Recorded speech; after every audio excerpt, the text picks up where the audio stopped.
Skype at the same time, so. Impressive, good job. Resources. Okay. All right. Yes, the Earcoast. Was there somebody in my pre-conference that you talked with? No, you were mentioned at our last board meeting, but I don't remember by whom. And then Alice, the president, has actually talked with people who were at the conference as well, and they all just raved about what a wonderful job you did. So. Yeah, well, we had fun. I learned a lot, and it was so good to be back in Asia. We did the pre-conference was, I want to say it was 8 days in one. Oh wow. Honestly, not really, but it felt like it. We covered a bit. The premise was academic language for ELLs, and so how do we engage ELLs in mainstream classrooms? Mm-hmm. What did we do? So we had student engagement. Oh wow. I'm sorry. Oh, I'll slow down. Sorry, I was just commenting. Go ahead. Good. I appreciate that. That's you come back to the States and it's like one at a time. That makes me feel back at home. Yeah, student engagement. So obviously ELLs, non-ELLs, how much of the class time is the students' academic language, students' academic engagement, not just talking, but at an academic level, obviously. And right. Then we talked about dual layer curriculum. So we are not just, now is our language time, now is our content time, but how can we put the two together? So student engagement strategies. I'll stop there for a second. How many sessions did you actually do at the Earcoast conference? I did a full day pre-conference and then one breakout session each of the next 3 days. Okay. So and then full day and then an hour and a half, yeah.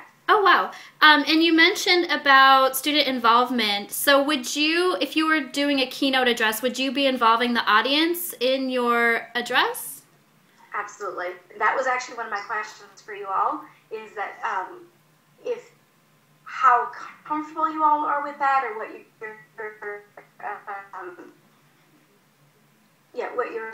students well. Because we have a keynote, but you have to find ways for the audience to connect with you and with each other. Yeah, exactly. And I think at our last conference we had 2 keynote speakers, and one of them was really dynamic and the other one not so much. So those are things that we're looking for, is someone who would incorporate the audience, motivate us as educators, as students wanting to learn, and move forward through the rest of the day. So Good. How large was the audience that you addressed at the Earcoast conference? The pre-conference was 70, because that's what the cap was. Mm-hmm. And I'll see what the numbers. Then the next day was technology and ELLs, and I think we had a full house with 70. Then we had just general student engagement. They showed me the numbers. I want to say there were 60 to 70. And then Saturday morning was, that second day was collaboration and co-teaching. That was 60, 70. And the Saturday morning, Lisa. And I think we had 35. Because you came on Saturday morning. Well, you have quite a good memory if you can remember all of that under the pressure of jet lag and doing a conference. So kudos to you. Now, you're going to be speaking at an international school in China coming up, is that correct? Yes, we're putting the details together. I'm going to be in China for 2 weeks with my doctorate program. Uh-huh. And there's a school at the very end. I have 2 extra days of my own. So there's a school that we are just putting the final details together for doing a workshop there. And what's your topic going to be at that school? That will be overarching, it'll be collaboration. How do we bring the school to work with each other and outside work with other schools? And that'll be the second day. And the first night I'll be addressing the ELL teachers and the ELL parents for language acquisition. Oh, wow. So you're going to incorporate the parents in there too. Yes. It just makes a difference. Yeah, I bet. I'm not sure if I'm looking at you, or you know how that goes. Yeah. No worries. So Our audience will probably be about 1,300. I don't know if it's probably grown since the last time you attended a Corcos conference. So would you be comfortable speaking at an audience of this size? Yes. Okay. And that changes one of my engagement pieces because I don't think we'll keep just a little leg of 1,300. Sorry, that's a side. Yes, absolutely. Okay. It just will change a little bit of engaged. Not a problem. Okay. In I mentioned, I think, in our correspondence that our theme this year is inspiring global leaders. How would you elaborate on this theme throughout your keynote? Absolutely. And I'm assuming, or I'm guessing, you're talking about inspiring both the students as global leaders and the teachers and admin as global leaders? Yes. Okay, good. Yeah. Thinking about that a little bit, Lisa, I was thinking we should go with global is such an arbitrary term in the first place. Mm-hmm. So what does it mean to even connect globally? So where can I connect? Where can I then engage? And then what can I contribute? And what can I get the kiddos to contribute, or what can I do so leaders, are aware. You know how we used to be in school. Oh, we know about the world. Right. But how can I specifically? That's great. They do this and they do that. Yeah. But how am I connecting and making personal connections, engaging back and forth, and then what are either I or my students contributing to basically to globally functioning? Better words than that, I'm sure, but. And I think you mentioned personal connections, and I think that that's really important. And then how are the students contributing as well? Especially when you're dealing with Asian cultures, there is that cultural difference between an American student who tends to be very participative, and then, especially I've experienced in Korea, they tend to be a little bit more shy, reserved, a little bit more serious. So getting them to collaborate with each other, I think, is really important too. So. I couldn't agree more. And you're talking about the learning curve I had my first years of teaching Korea.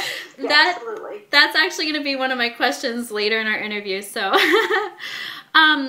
what would be your focus then? And I think you mentioned those three things: personal connections, collaboration, and then I'm sorry, I missed out on the third one. Oh, you're awesome. Actually, I might have changed it because I had connect, engage, and contribute. Okay. And collaborate really is the overarching.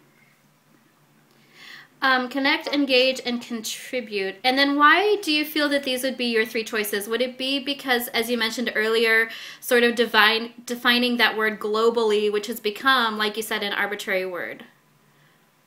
Absolutely. And honestly, it was the brainstorms too when I'm looking at what your theme is.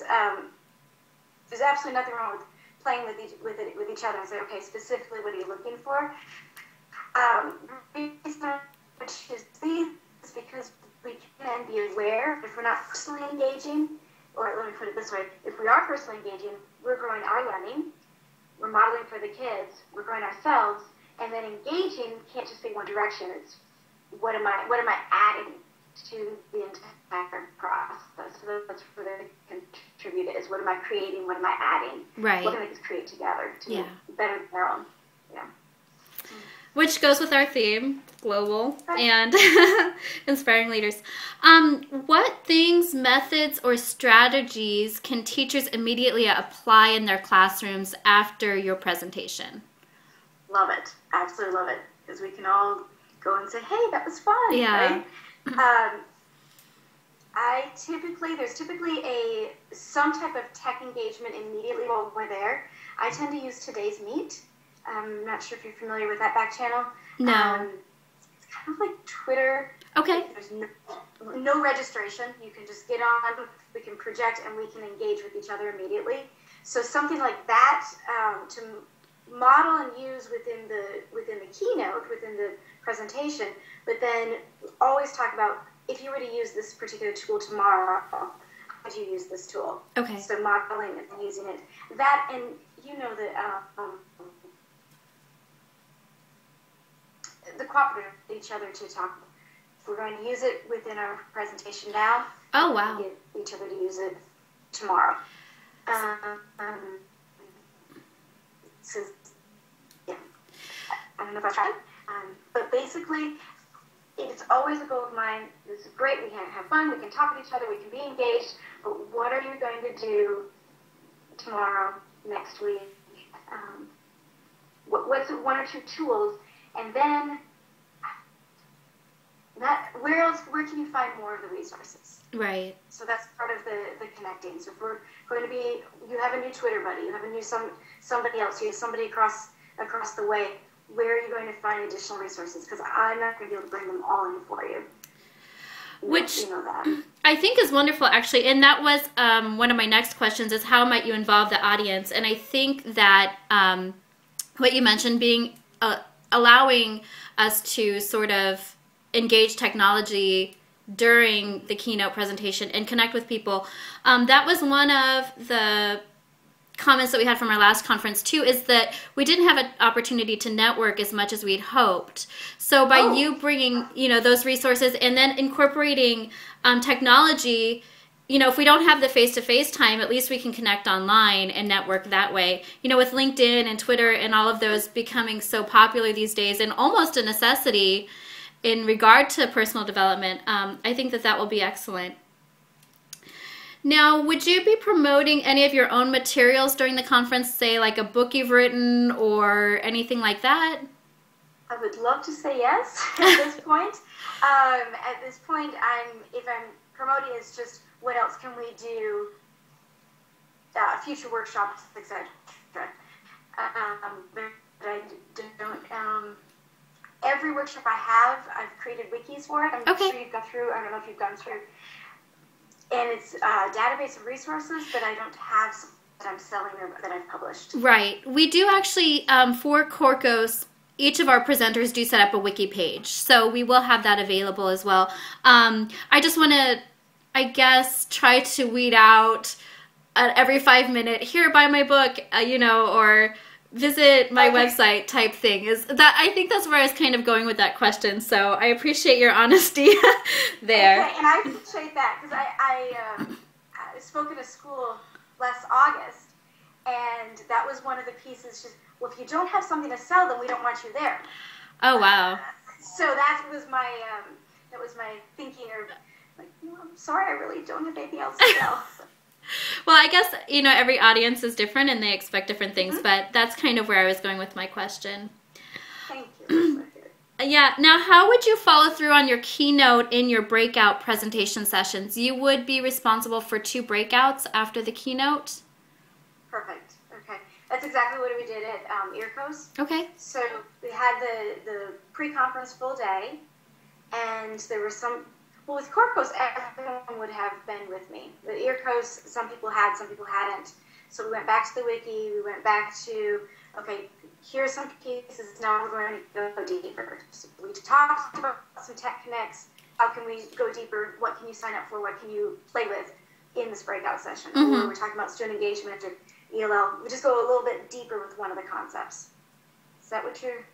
Yes, and would you also be available for any question and answer sessions as well? Absolutely. Okay.